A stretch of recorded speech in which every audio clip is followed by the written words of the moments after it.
Hello everybody and welcome to Slay the Spire, playing as the Defect on Ascension 7. This is Act 2 versus the Champ. In Act 1, you can see we've stripped down a lot of our beginner cards. I believe our Niao bonus was -2 cards, and then we got Astrolabe at the end. Ended up making dual cast cost 0 because we did pick up all for 1, so there's that. We have a decent amount of Frost Orb generation, which is nice because Astrolabe gave us Blizzard Plus. Also Chill Plus, which could be handy.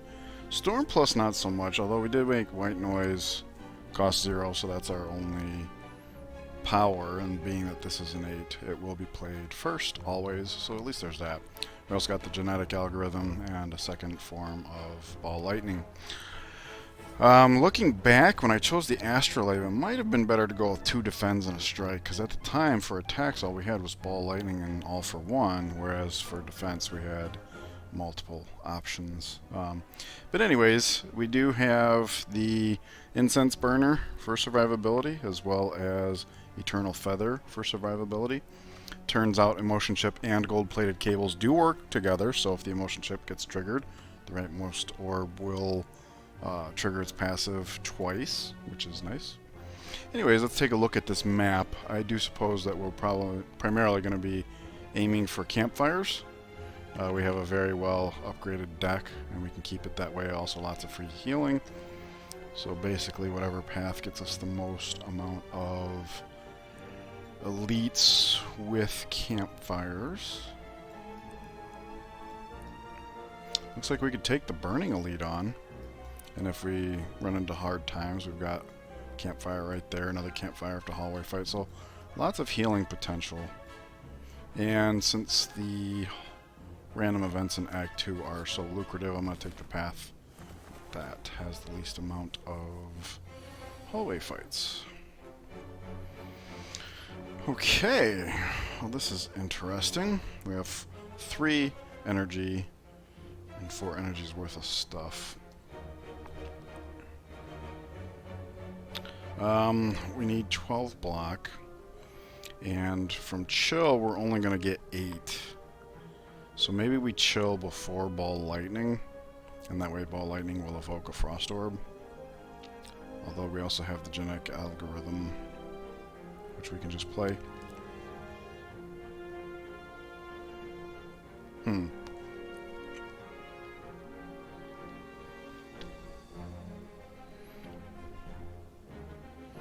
There's also subsequent turns to think about.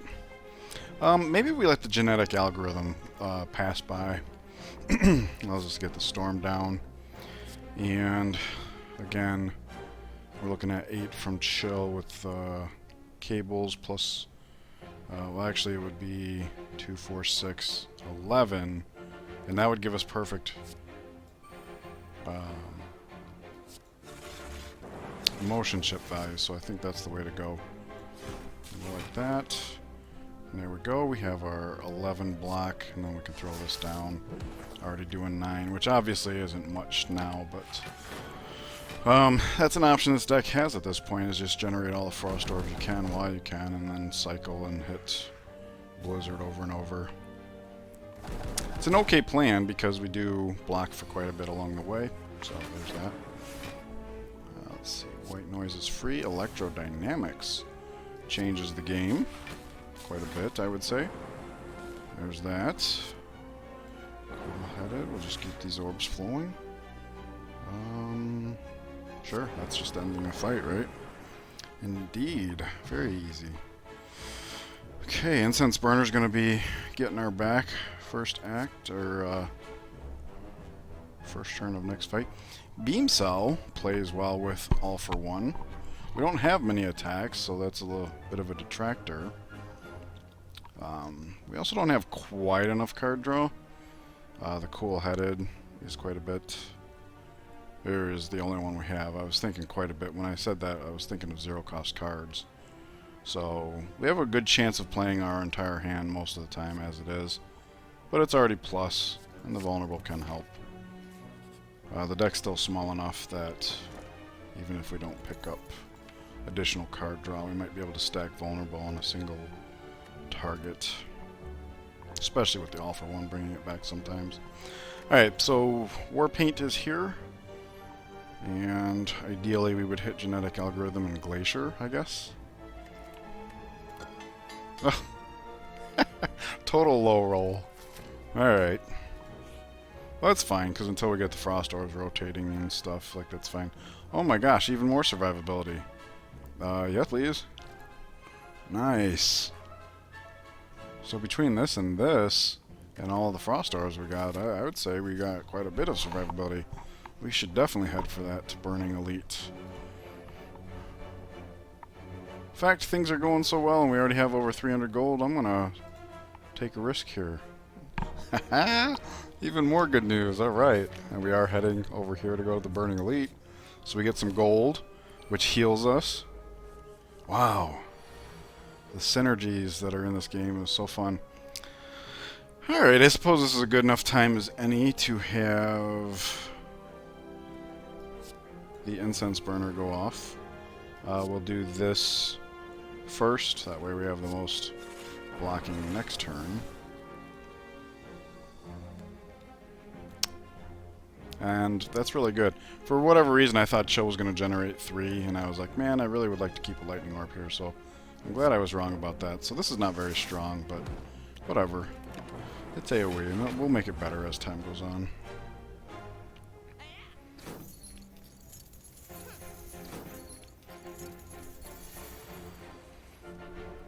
Okay. This is free. Echo Form. Wow. Pretty good. Genetic algorithm gives us a great deal of block. We do want to be laying down them frost orbs as much as possible, so I guess we do this. Okay.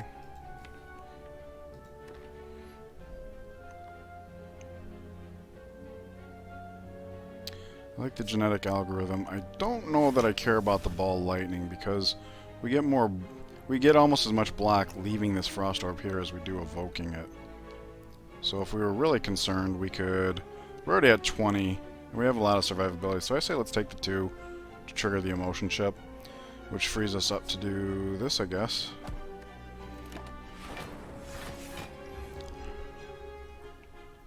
Looks like the lightning orb agrees with us. Starting to get hungry, so I really hope I don't get too spacey in the video. Blizzard doubled up would be 18 AoE, which is quite good.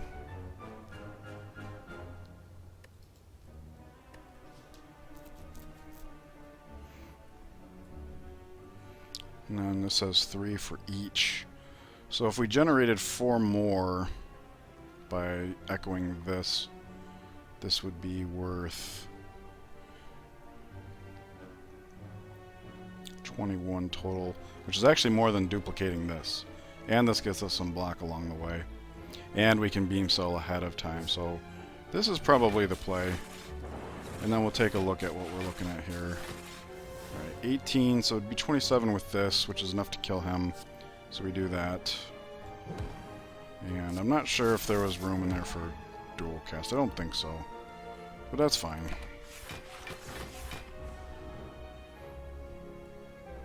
Echo Form from White Noise. You know, it kind of makes me feel like I've been sleeping on White Noise. We got, so far this deck, we got Electrodynamics and Echo Form. And it's like, previously, anytime I've seen the card, I just kind of like gloss over it. Which is unfortunate for you guys, because it makes for some good content. A little bit of variety along the way. We don't need AoE. We don't have enough orbs for Barrage, and our deck's not large enough for Aggregate, so... Or Aggregate, probably, is what that is meant to be.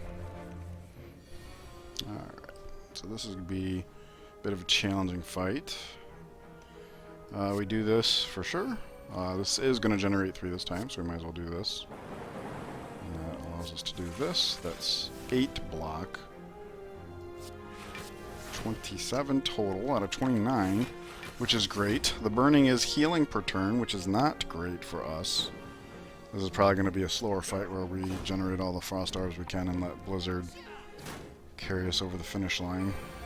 But we get a motion chip value here, so by taking 2 damage last turn, we start this turn with 8 block, which is pretty great. All of our frost orb generators are in hand. Is that better than the all-for-one route? That's a tough call. Well, we're definitely going to need some block. If we did both of these, we end up evoking 3 orbs, so that's another 15, brings us up to 23, with 8 from the residual. So that's more than enough. So maybe we throw a zap in there. Let's cool-headed first, get the best lay of the land there. White noise generates lightning orb. Loop. This generates a lightning orb.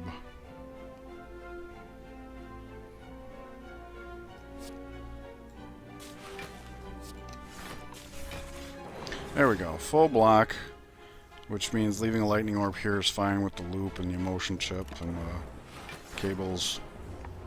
So we can do some damage instead of just sitting here tanking up.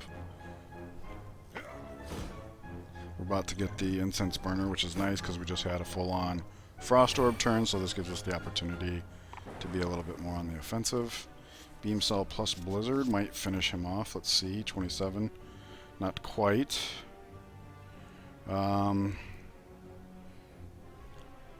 So 4, 27's 31, and yes, we can finish him off. Good. So we don't get webbed. That's a good start. Okay, so this healing per turn's not been that big of a hurdle, and our health is still great, especially when you consider we're getting 5 HP at the end of the fight for collecting our booty. Might as well. What else are we going to do this turn? Do we need more block? Sure. Actually, we didn't. We would have had perfect block.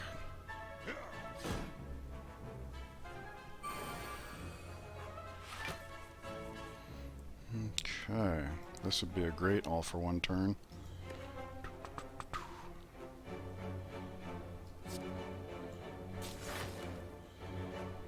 That's unfortunate.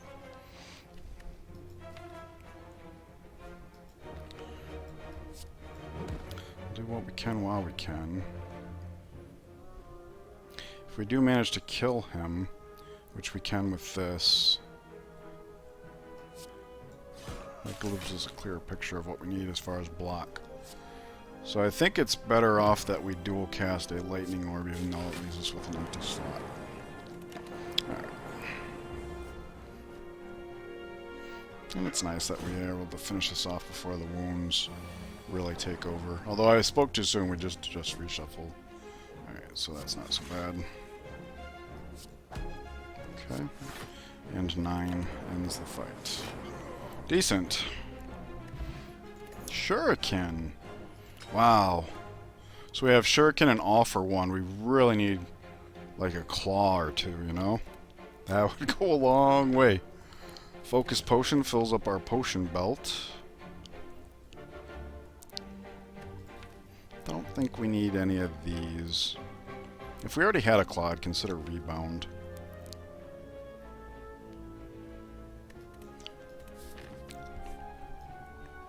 Let's heal up this 1 HP we're missing.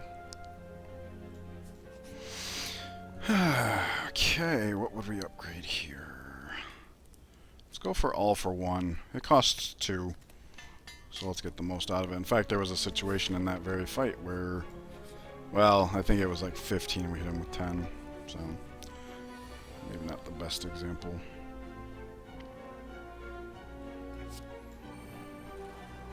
Neither of these are very... This is not very powerful right now. This will have better opportunities to play. So I'll just go ahead and play the amped up all for one there. Glad we upgraded it, since we were kind of forced to cast it.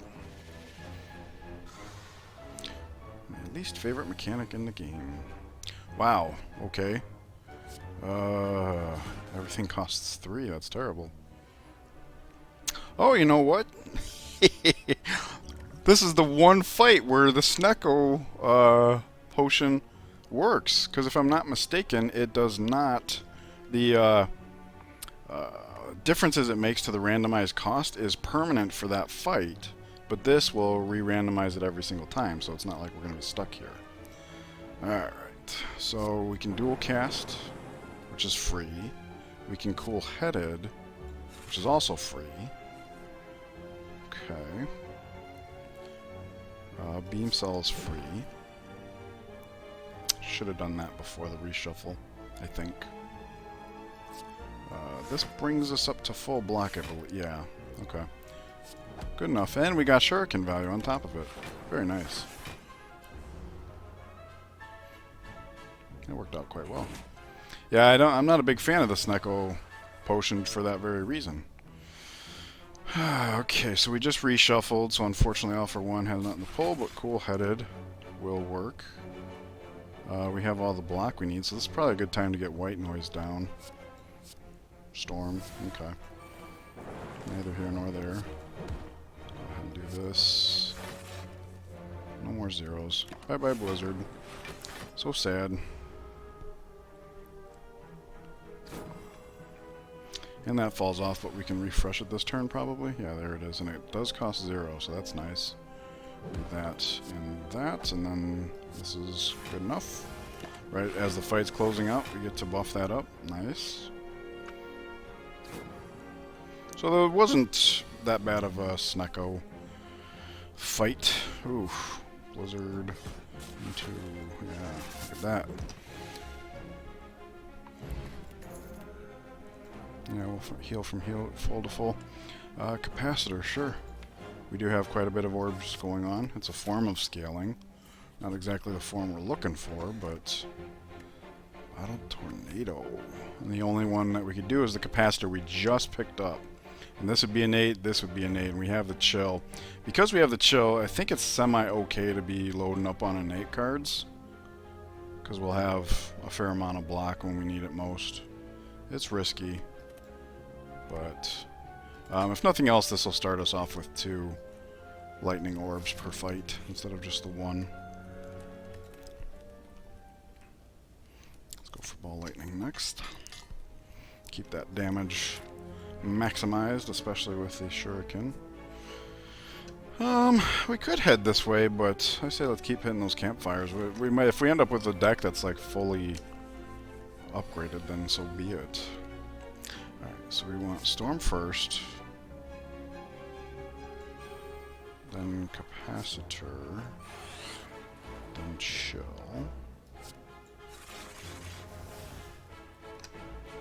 and we can defend, or let's drink this. There we go. Try to get these orbs to where they can like start killing fools. We're a little light in the attack department, and we don't exactly have a whole lot of lightning generators, so we're not very threatening, which is why I liked the idea of the... Alright, this will generate a lightning orb. This generates a lightning orb. Where does that leave us for block? Kinda have to do this, I think. Don't know if it's going to be enough. It matters. It's going to depend on how, if we kill this guy or not. We did. Very good. Alright, so we did have full block. Which is okay if we don't. We have the emotion chip. We have lots of sustain. Okay.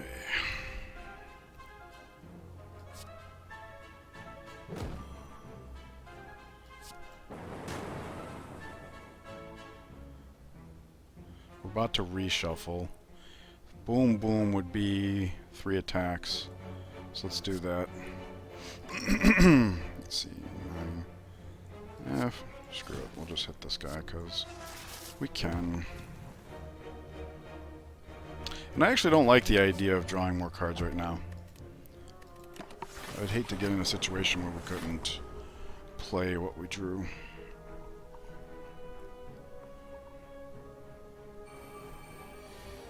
Incense burner turn. Okay, he's not attacking, so it's not that big of a deal. At this point, we could probably just ignore these guys, right?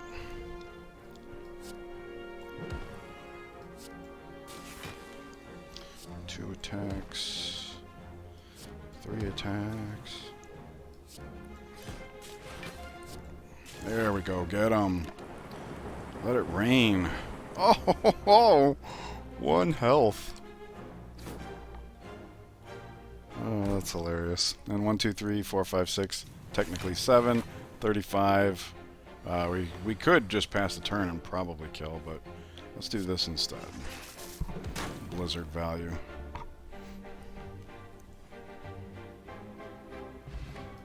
Dead branch will give us value on turn 1 because of chill plus. Hey, I found a claw. Woohoo! Let's upgrade it. Because the idea is it's going to get played repeatedly, so whatever upgrade we spend here is actually going to be across multiple applications. So even though it's only a burst of 2, it might play out, 10, 12 over the course of a single fight. Okay, so this first.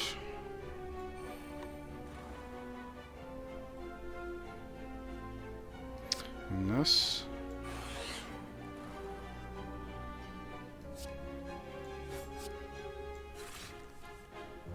Yeah. Cool-headed. Oh yeah, the branch. I forgot about the branch. I probably would have played that over the cool-headed because I knew we weren't going to be able to play what we drew. I mean, it's still a card you kind of want to play because you want to get back around to your 0 cost, but this is a better situation, obviously.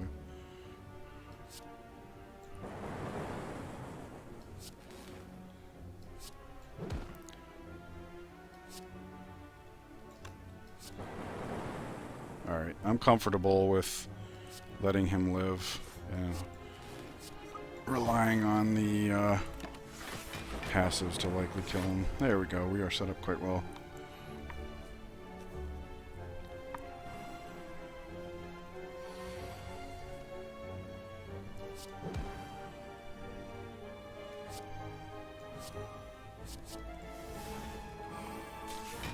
I keep forgetting about the dead branch. I'm going to have to play my turns more slowly. This gets us 11 block out of 12. Perfectly acceptable with the emotion chip and all the survive that we have. Yeah, we take 1. She takes 12 in retaliation. And look at that. We still get genetic algorithm value. This does Blizzard kill once again. Nice. Hey, we get our focus potion back. Quite nice. Rebound. I did say if we got a claw, we could grab a rebound. And we did, so I will. Incense burner turn. Okay. Makes things simple. Storm first. Capacitor. And I'm going to get in the habit of playing chill next so that we can see what Dead Branch gives us. And I'm glad I did, because let's count this out. This is 12 split among 2. This is 9 to 1. This is 16 to 1. And yeah, the, oh wait, no. Even if it was like 12 to 2, I still would have gone the 16 to 1 on this particular fight.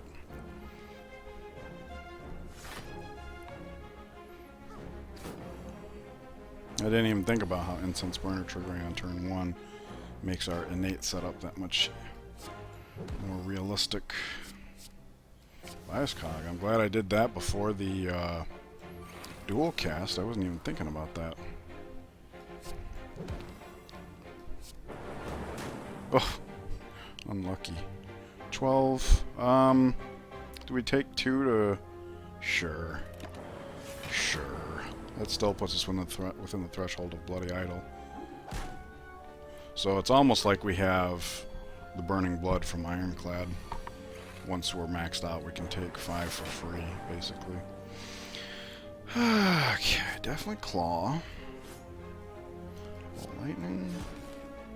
Cool-headed. Zap. Zap takes the Lightning Orb out of this slot, though, and I'm not so sure that's what I want to do. We are about to reshuffle. Do we risk losing the genetic algorithm buff this fight? Nah, there's no reason. Oh, I wasn't even thinking like that, but yeah, that too. Yeah, we definitely would not have had a chance to get back around it. Unless we literally drew it in this hand, which there was no way of telling. Oh, and I did forget about her healing, so maybe we could have. That's so wishy-washy. Alright. So we have full block passively. which means we are free to do 1, 2, 3. And I wasn't paying attention to his health total. It might have made more sense to let the second claw finish him off. I don't know. That's fine.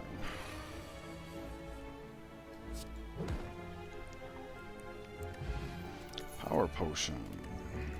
Okay, decent. Oh, ho, ho. Claw plus number 2. That's perfect. That's perfect. It helps justify the rebound. Oh, that's so good. That's our scaling damage. Sweet. We are full health. And yeah, let's go ahead and make our damage maximized.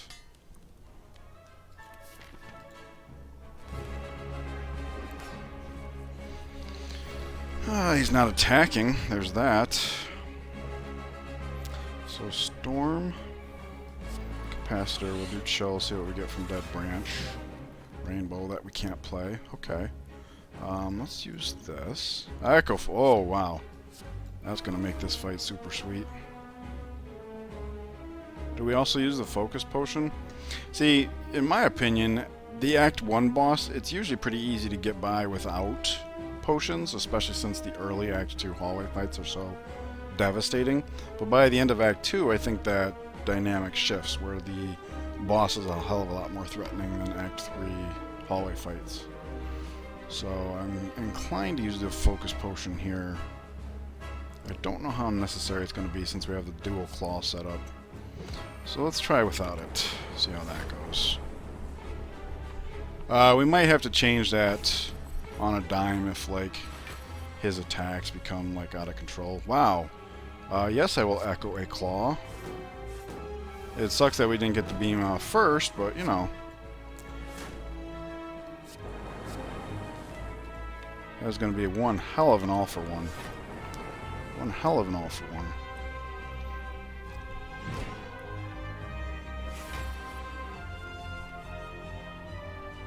And doubling it up doesn't matter, but you know what? Doubling up on white noise seems pretty sweet. Nice. Okay, so we're going to be generating a whole lot of lightning orbs here. Whoop, whoop, whoop, whoop, whoop.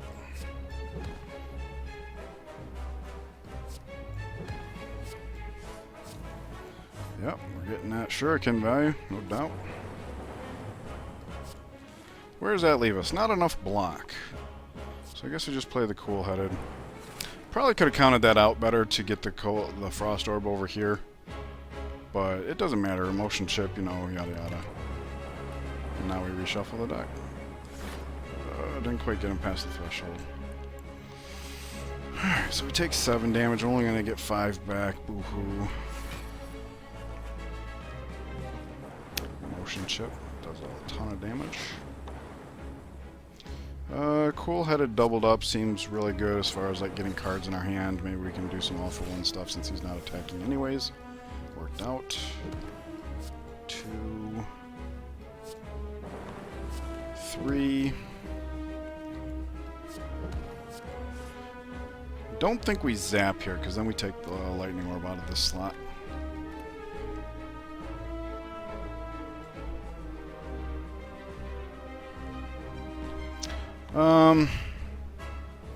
Keeping this slot will do 6. This will make it do 8 plus 3. Alright, I guess it's favorable. Mostly because we're within range of closing the fight out at our current trajectory with claws and whatnot. So, I think going for the biggest number in the shorter term makes sense. And he didn't even do the wipe thing, so yeah, this is just kind of over.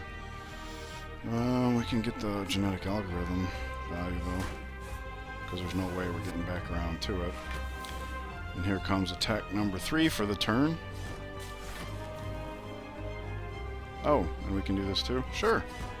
That might be lethal. Not quite, but close. So yeah, we didn't need the focus potion. The power potion was amazing though. Oof. Claw lethal. almost full health. Hyper Beam's a no-go, as is Meteor Strike, so these Core Surge. Could we use a Core Surge?